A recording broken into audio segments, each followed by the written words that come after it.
Next lesson ఏంటి? Next lesson డిఫ్థాంగ్స్.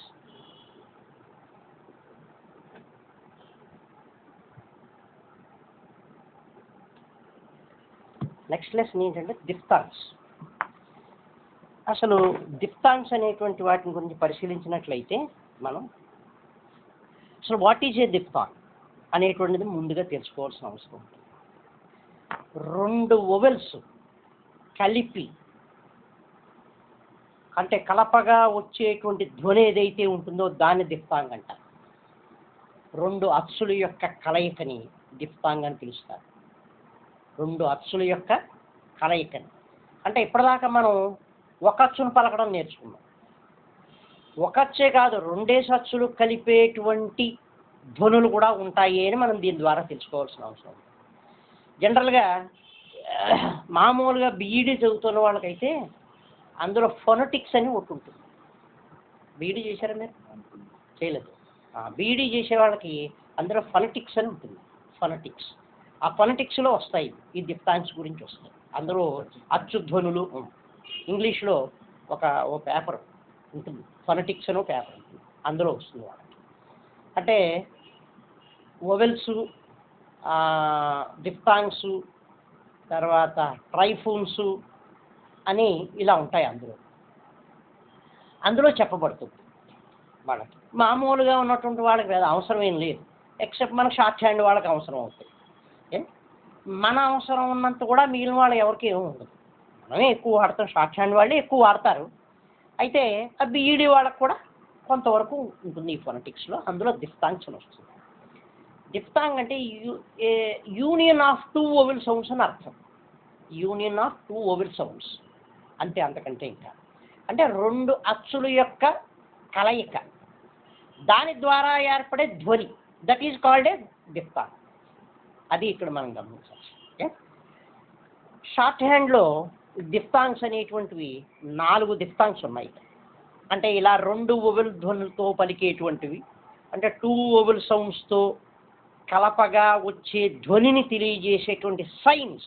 Science అంటే ఇక్కడ SIGN అంటే గుర్తు అని అర్థం. సైన్ అంటే గుర్తు అని అర్థం. సైన్లు 4 ఉన్నాయి. మిగిలినవి ఇంకా కొన్ని ఉంటాయి, అవి మనకు అవసరం లేదు. మన వరకు 4. అందులో మొట్టమొదటిది ఐ, రెండోది ఆయ్, మూడోది ఔ, నాలుగోది యు. ఇలా 4 రకాలైనటువంటి డిఫ్థాంగ్స్ ఉన్నాయి. ఐ, ఆయ్, ఔ, యు అని 4 డిఫ్థాంగ్స్ మనకు చెప్పబడుతుంది. ఈ డిఫ్థాంగ్స్ని మనం షార్ట్ అంటే ఎలా రెండేసి వొవెల్స్ ఎలా ఉన్నాయి అని చూసినట్లయితే, ఐ అన్నప్పుడు ఆ ప్లస్ ఈ కలిస్తే ఐ, ఐ. ఔ, ఆ ప్లస్ ఓ కలిస్తే ఔ. అలాగే ఆయ్, ఆ ప్లస్ ఈ కలిస్తే ఆయ్. యు, ఆ ప్లస్ ఊ కలిస్తే యు అని పలుకుతాయి. ఈ రకంగా 4 డిఫ్థాంగ్స్ని మనకు చెప్పబడ్డాయి. షార్ట్ హ్యాండ్లో 4 డిఫ్థాంగ్స్ ఉన్నాయి. ఇందులో మొట్టమొదటిది వీటిని ఎలా రాయాలి, షార్ట్ హ్యాండ్లో ఎలా రాయాలి గుర్తు అని పరిశీలించినట్లయితే, ఐని ఇదిగో ఒక చిన్న గుర్తుని అలా, వి జస్ట్ వి ఎలా రాస్తామో అలా చిన్నది, దట్ ఈజ్ కాల్డ్ ఐ. అలాగే నెక్స్ట్ది ఆయ్, ఆయని ఇలా, అవుని ఇలా, దీన్ని బోర్లు ఇస్తే ఇలా, యూని ఇదిగో ఇలా, యూని బోర్లు ఇస్తే ఈ రకంగా 4 రాస్తాం. అంటే ఇందులో ఐ ఇలాగా, ఔ ఇలాగా, ఆయ్ ఇలాగా, యు ఇలాగా రాస్తాం. ఐ, ఔ, ఆయ్, యు, లేదా ఐ, ఆయ్, ఔ, యు, ఈ రకంగా 4 డిఫ్థాంగ్స్. 4 డిఫ్థాంగ్స్ని రాసే విధానం ఎలాగా అంటే, ఐని ఇగో ఈ రకం చిన్న వి షేప్లో రాస్తాం. చిన్నది రాయాలి. వి అంటే వి కాదు, వి షేప్ అలా. దాన్ని బోర్లు ఇస్తే ఔ అవుతుంది. ఆయని ఇదిగో ఈ రకంగా రాస్తాం, యారో టైప్లో ఉంటుంది, యారో టైప్ షేప్లో. యూని దాన్ని తిరగేసి రాసినట్లుగా దాన్ని రాయబడి చిన్న చిన్నవి రాయాలి. ఇవన్నీ కూడా ఐ, ఔ, ఆయ్, యు అనేటువంటి చిన్న చిన్నవి. ఏమి లైటే, అన్ని లైటే, డార్కే ఉంటుంది. ఏమి ఈ రకంగా రాయాల్సి ఉంటుంది. సరే, వీటికి ప్లేసులు కూడా నిర్ధారించడం జరిగింది. ఏమి అంటే ఐని ఎక్కడ రాయాలి, అవును ఎక్కడ రాయాలి, ఆయన ఎక్కడ రాయాలి, యు ఎక్కడ రాయాలి అని మనం పరిశీలించినట్లయితే ఇందులో ఐని ఆయనను ఫస్ట్ ప్లేస్లో రాయాలి. అవి first place diphthongs. First place diphthongs. అయి ఆయి అనేటువంటి ఫస్ట్ ప్లేస్ డిఫ్థాంగ్స్. అవు యు అనేటువంటివి third place diphthongs. Third place diphthongs అంటే వొవెల్స్ అనేటప్పటికి ఇవి కూడా అచ్చులే, రెండు కలిపిన అచ్చులు. ఇదివరకు దాకా మనం సింగిల్ అచ్చునే నేర్చుకున్నాం. ఇప్పుడు రెండు అచ్చుల కలయిక, రెండు అచ్చుల యొక్క కలయిక సూచింపబడేటువంటి ధ్వనులు అనమాట. అదే అక్కడ గమనించాలి. రెండు అచ్చుల యొక్క కలయిక, దాని ద్వారా ఏర్పడే ధ్వనులు, అది డిఫ్థాంగ్స్ అంటే. ఏమి అవి ఏమిటివి? ఐ, ఆయ్, ఔ, యు. ఇవి ఇందులో ఐని ఆయని ఫస్ట్ ప్లేస్ డిఫ్థాంగ్స్ అంటారు. అంటే వాటికి ప్లేస్, అచ్చులు అనేటప్పటికి ప్లేసులు రావాలి ఆటోమేటిక్గా. ఇదివరకు మనం నేర్చుకున్నటువంటి అచ్చులకు ప్లేసులు ఇచ్చాం, first place, second place, third place అని. ఏది ఎక్కడ రాయాలి అనేది అక్కడ నిర్ణయించి చెప్పబడింది. అలాగే దీనికి కూడా చెప్పబడింది. ఫస్ట్ ప్లేస్ ఐ, ఆయ్ అనేటువంటిది ఫస్ట్ ప్లేస్ డిఫ్థాంగ్స్. ఔ, యు అనేవి third places. There is no second place diphthongs. రెండో ప్లేస్లో రాయబడే డిఫ్థాంగ్స్ లేవు. రెండో ప్లేస్లో డిఫ్థాంగ్స్ రాయబడేటువంటివి లేవు. Only first place and third place. ఐని ఆయని ఫస్ట్ ప్లేస్లో రాస్తాం, అవుని యుని థర్డ్ ప్లేస్లో రాస్తాం. అది అంతవరకు డిఫ్థాంగ్స్. అంటే వాట్ ఈజ్ ఏ డిఫ్థాంగ్ అనేది తెలుసుకున్నాం. ఆ డిఫ్థాంగ్స్ని ఎలా రాయాలి అనేటువంటి, ఆ డిఫ్థాంగ్స్ ఏమిటో తెలుసుకున్నాం, డిఫ్థాంగ్స్ని ఎలా రాయాలో తెలుసుకున్నాం, ఆ డిఫ్థాంగ్స్ ఏ ప్లేస్కి చెందినటువంటివి అనేది తెలుసుకున్నాం. ఇంకపోతే పదాల్లో ఎలా రాయాలి అనేటువంటి విషయాన్ని మనం తెలుసుకోవాల్సిన అవసరం. అంటే వర్డ్స్లో ఎలా ప్రతిక్షేపించాలి వీటిని అనేటువంటి మనం తీసుకోవాలి. అసలు ఇవి ఎక్కడ పలుకుతాయి, పలికినప్పుడు వాటిని ఎలా రాయాలి అనేటువంటిది కూడా మనం పరిశీలించాలి. ఫర్ ఎగ్జాంపుల్, టై అన్నప్పుడు టీ తర్వాత ఐ అని సౌండ్ వచ్చింది కదా. ఇది ఏ ప్లేస్ అనుకున్నాం? ఫస్ట్ ప్లేస్ అనుకున్నాం. అదిగో టీ రాసాం, టీ తర్వాత వచ్చింది కదా, టీ తర్వాత అదిగో టై. టీ తర్వాత ఐ అనే డిఫ్థాంగ్ పెట్టాం. Suppose time, consonants TM, same అవే రూల్స్ వర్తిస్తాయి. వొవెల్స్కి ఏ రూల్స్ అయితే మనం చెప్పామో దీనికి కూడా అవే రూల్స్. అయితే ఈ ధ్వనులు వచ్చినప్పుడు మాత్రం డిఫ్థాంగ్స్ అని పెడతాం, వొవెల్స్ వస్తే వొవెల్ ధ్వనే పెడతాం. ఇలా రెండు కలిపినటువంటివి వచ్చినట్లయితే వీటిని రాస్తాం. అంటే అయ్యి, ఆయి, అవ్వు, యు, నాలుగేగా. ఆ నాలుగింట్లో ఏ ధ్వని వినపడితే దాన్ని రాస్తాం. ఇందులో టైమ్ అన్నప్పుడు కాన్సనెంట్స్ టీఎం, టీ తర్వాత ఐ అనే ధ్వని వినపడింది, టీ తర్వాత వచ్చింది, అది ఫస్ట్ ప్లేస్లో రాయమన్నాం కాబట్టి ఫస్ట్ ప్లేస్లోనే రాసాం ఎం అని. టైత అలాగే బై, బి తర్వాత పలికింది, అదిగో బి తర్వాత రాశాం. అలాగే జాయ్, ఆయ్ అని వినపడింది, ఇదిగో జే రాశాం. ఇది కూడా యబోదులైన రాయాలి, ఎందుకంటే ఫస్ట్ ప్లేస్ కాబట్టి. వర్డ్ అంతా కూడా జాయ్ అన్నప్పుడు. అలాగే ఆయిల్, ఎల్, ఆయ్ అనే పలికింది, ముందు పలికింది, అదిగో ముందే రాశాం ఆయిల్ అన్న. అలాగే బౌ, అవు అని పలికింది, ఇగో బి రాశాం, థర్డ్ ప్లేస్ అన్నాడు కాబట్టి త్రుదులేను, అదిగో అవు, బౌ. ఆ రకంగా రాయడం అనేది. అలాగే జూ, జూ, యు అని పలికింది, ఇగో డి తర్వాత యు తిప్పాడు. ఈ రకంగా ఏం ఐ అనేప్పుడు యబోధులలో రాశాం, ఆయ్ అన్నప్పుడు యబోధులలో రాశాం, అలాగే అవ్వు అన్నప్పుడు త్రుదిలేని రాశాం, యు అన్నప్పుడు త్రుదిలేని రాశాం. ఎందుకని ఈ రెండు థర్డ్ ప్లేస్వి, ఆ రెండు ఫస్ట్ ప్లేస్ కాబట్టి. ఈ రకంగా మనం ప్రతిక్షేపించాం పదాల్లో మనం రాసేయడం. ఏం అయితే ఇక్కడ ఎల్కి ముందు, ఎల్ కానీ ఎమ్ కానీ ముందు, ఎల్ కానీ ఎమ్ కానీ ముందు. నెక్స్ట్ దగ్గర ఎల్ఎం దగ్గరికి వచ్చాను. నెక్స్ట్ జాయింట్ దిఫ్తాంగ్స్ అని మరొకటి ఉన్నాయి. జాయింట్ దిఫ్తాంగ్స్. జాయింట్ దిఫ్తాంగ్స్ అంటే కలిపి వ్రాయబడే దిఫ్తాంగ్స్ అని. జాయింట్ దిఫ్తాంగ్స్ కలిపి వ్రాయబడే దిఫ్తాంగ్స్.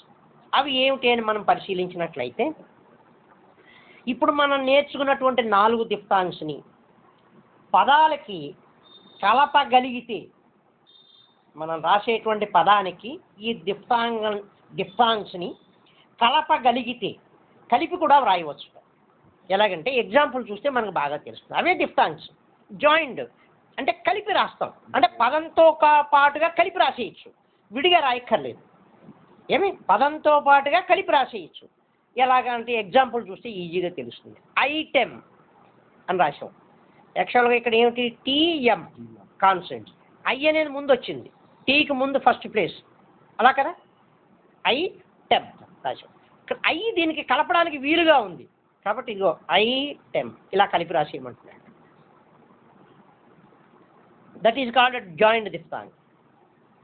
ఐటిఎం అంటే ఇప్పుడు మనకి ఇక్కడ ఏమిటి, ప్రతి ఫ్రాక్షన్ ఆఫ్ సెకండ్ కూడా మనకు చాలా విలువైంది. షార్ట్ హ్యాండ్ వాళ్ళకి కాలం అనేటువంటిది చాలా ఇంపార్టెంట్. సెకండ్లో ఎన్నో వంతుదైనా మనకు అది ఇంపార్టెంట్. అంచేత అలా ఆ సమయం వేస్ట్ కాకుండా ఉండడానికి అనుగుణంగా మనకి షార్ట్ హ్యాండ్ని తయారు చేశారు. అంటే ఇప్పుడు ఐటమ్ అన్నప్పుడు టీఎం ఇలా రాసి ఐ ఇలా రాసే టైం కంటే ఇలా రాసే టైం మనకి సేవ్ అవుతుంది. అందుకోసం ఈ రకంగా రాసుకోమన్నారు. అలా అని దేనికి పడితే దానికి ప్రతిదాన్ని కలిపి రాయడానికి ప్రయత్నం చేయకూడదు. అది కలపడానికి సులభతరంగా ఉండాలి, అది వీలుగా ఉండాలి. అలా వీలుగా ఉన్నప్పుడే జాయింట్ దిఫ్తాంగ్స్ని జాయిన్ చేయాల్సి ఉంటుంది. అంతే తప్పించి బలవంతంగా చేయడం కానీ అయితే అన్ఈక్వల్గా ఉండేటువంటి వాటిని కలపడం కానీ చేయకూడదు. అది దేనికి ఈజీగా ఉంటే దానికి మాత్రమే కలిపి రాస్తాం. ఇక్కడ ఐటెం అన్నప్పుడు ఈజీగా ఉంది, పెద్ద కష్టం ఏం లేదు దానికి, అందుకనే ఇలా రాస్తాం. ఐటెం. అలాగే ఐవి, ఇగో ఐవి కన్వీనియంట్గా ఉంది కాబట్టి రాస్తాం ఐటెం. నై, ఎన్ఐజిహెచ్, నై. సపోజ్ ఎన్ ఇలా రాసి ఇదిగో అలా ఇచ్చేయమంటున్నాడు. ఇక్కడ దాకా మీరు ఇచ్చింది రాక్కర్లేదు. నై ఎన్న తర్వాత ఐ అని పలుకుతుంది కదా, నై అలా కలిపి రాసేయమంటున్నాడు.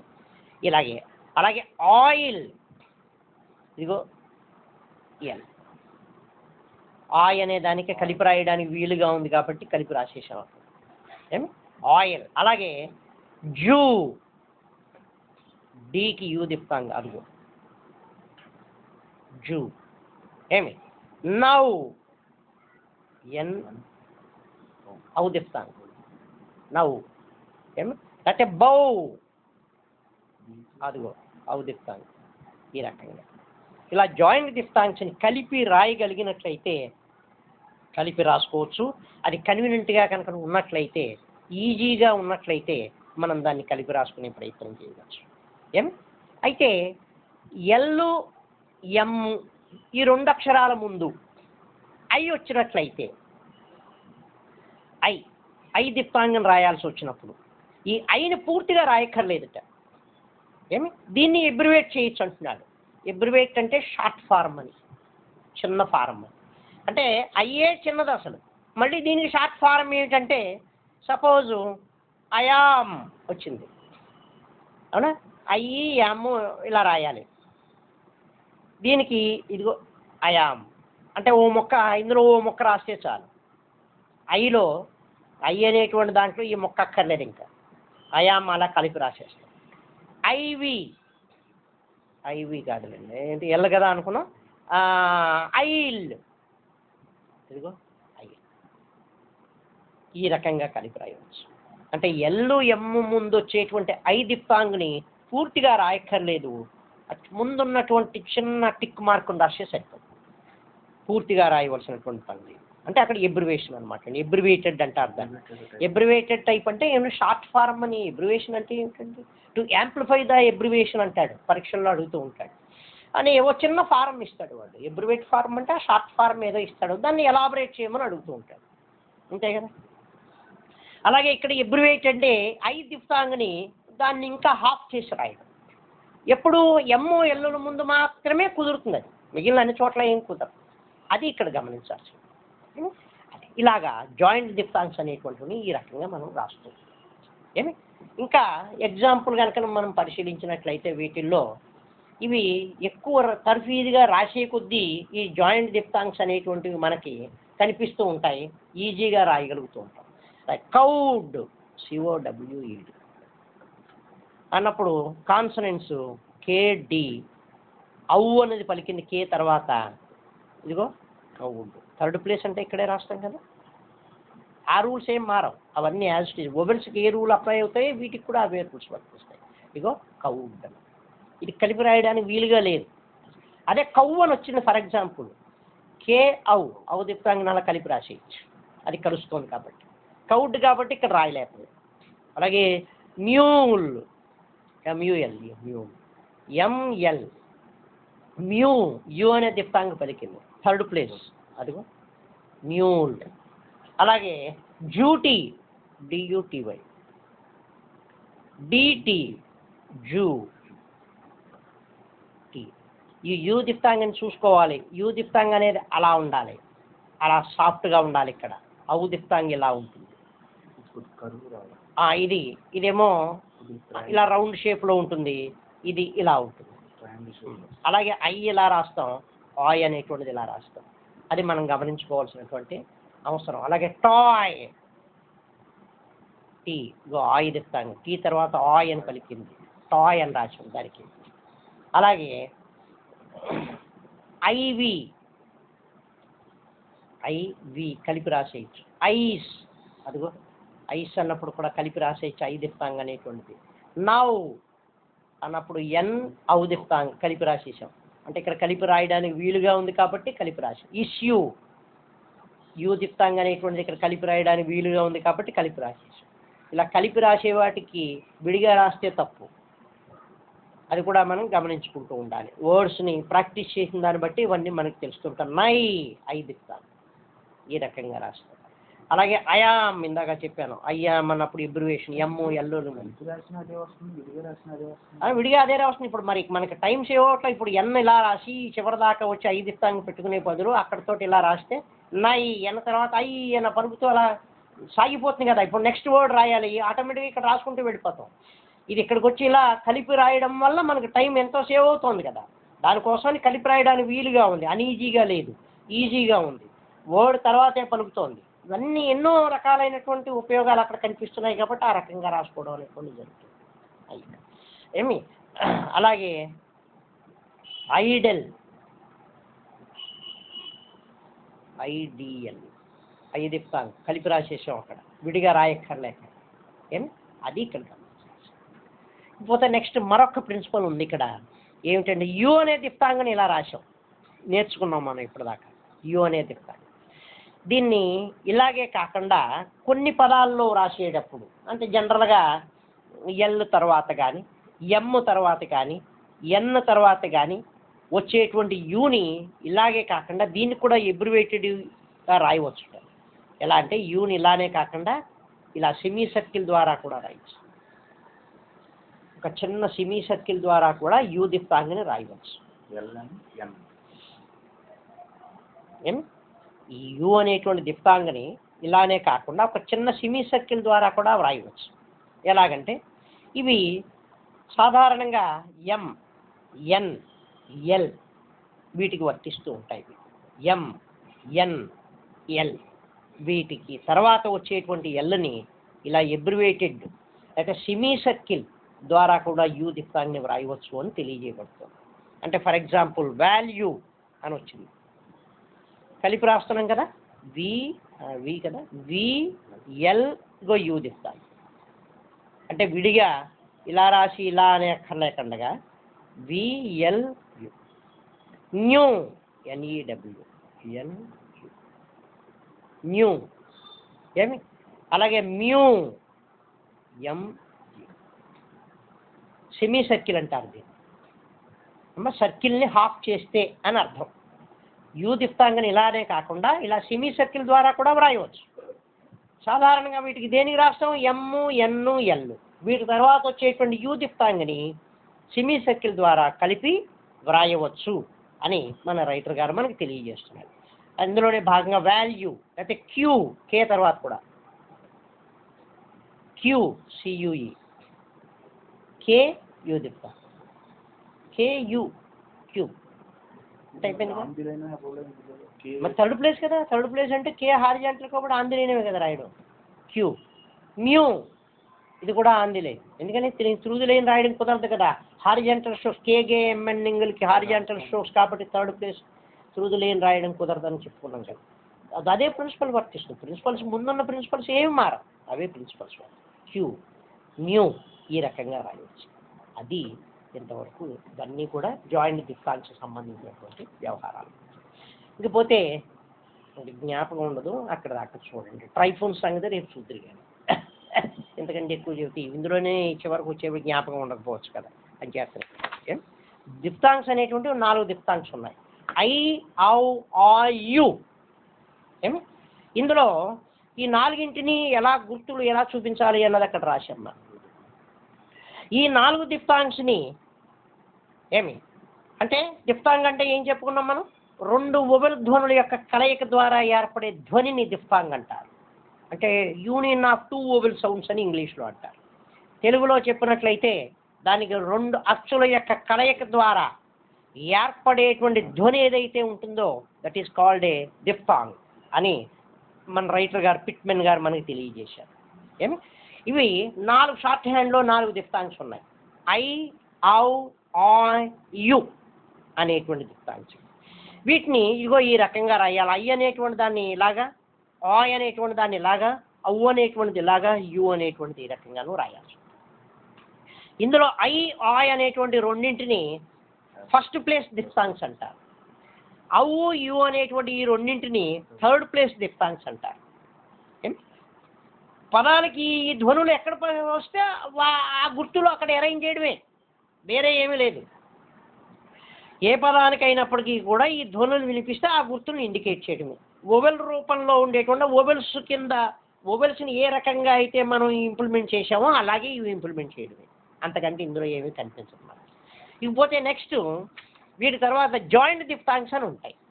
జాయింట్ దిప్తాంగ్స్ అంటే అచ్చులు ఈ యొక్క దిప్తాంగ్స్ 4ంటిని కూడా పదాలకి కలిపి వ్రాయవచ్చు.